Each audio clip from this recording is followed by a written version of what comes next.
I'm Barack Obama and I approve this message. En Europe, les États ne doivent pas dépasser un niveau de dette de 60% du produit intérieur brut, le PIB.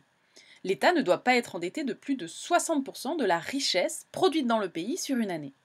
Si cela arrive, le gouvernement se fait taper sur les doigts par Bruxelles. Mais en ce moment, c'est la crise, alors Bruxelles ne tape pas trop fort.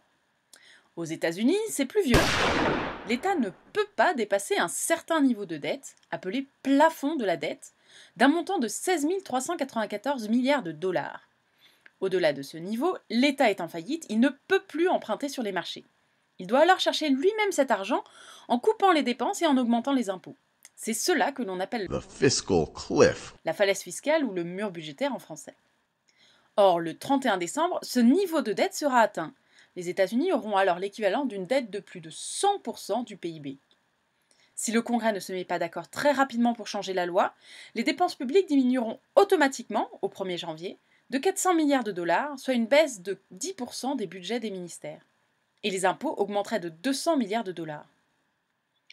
Mais les deux chambres du Congrès sont divisées entre républicains, majoritaires à la Chambre des représentants, et démocrates, majoritaires au Sénat. Les républicains réclament une diminution des dépenses, alors que les démocrates veulent augmenter les impôts des plus riches. Le risque, si les sénateurs et les représentants n'arrivent pas à se mettre d'accord, c'est que cela casse la croissance américaine et mondiale.